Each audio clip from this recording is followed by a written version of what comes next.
Hey everyone, what's up?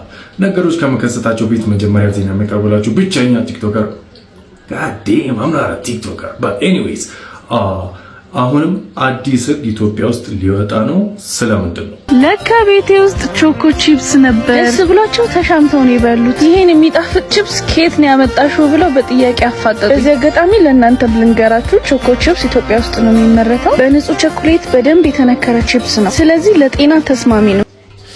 It's not. በመጀመሪያ ግን ጄሪና ጃራ በጣም ነው የምወዳችሁ። እንኳን ደስ አላችሁ ኒው ቤቢ።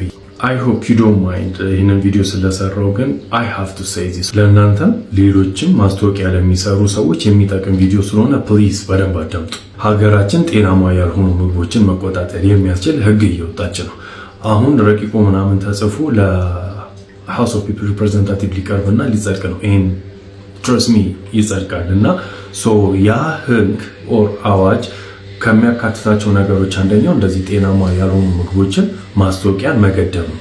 እንደዚህ አይነት ምግቦች ማስታወቂያ ሲሰራላቸው ለጤና ተስማሚ፣ ለልጁ እድገት ይህንን በሽታ ያድናል ምናምን ማለት አይቻልም። ኦኬ አይቻልም።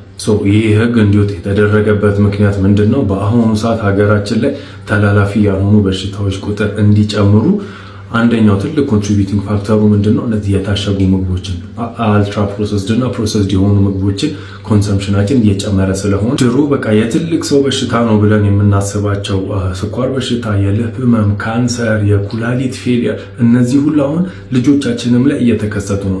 ኦል ዲስ ቢኮዝ ፕሮሰስድ የሆኑ ምግቦችን በጣም ኮንሱም እያደረግን ስለሆነ፣ ስለዚህ ይሄ አዋጅ ወይም ህግ የእነዚህን አይነት ምግቦችን ፕሮሞሽንን ይቀንሳል። with that ኮንሰምፕሽናችንም ይቀንሳል ተብሎ ይታሰባል። ባይዘው ይሄ ብቻ አይደለም፣ ሌሎች ነገሮችም አሉ። እንደዚህ አይነት ምግቦች ፕሮሰስድ እና የታሸጉ ምግቦች እላቸው ላይ የሚያስቀምጡትን ሌብል ኢንግሪዲየንት እንዴት አድርገው ማስቀመጥ እንዳለባቸው በዝርዝር እንተይላል።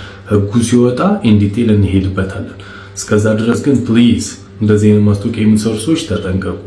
ማስታወቂያ አትስሩ ሳይሆን ጀስት ቃላቶቻችሁን መረጡ ነው። እሺ otherwise you know what happened to me። ያው ህግ ሲሆን ህግ ይጠይቃቸዋል። እስከዛ ድረስ ግን I'll be the asshole telling you to stop and I'm sorry but I have to do it።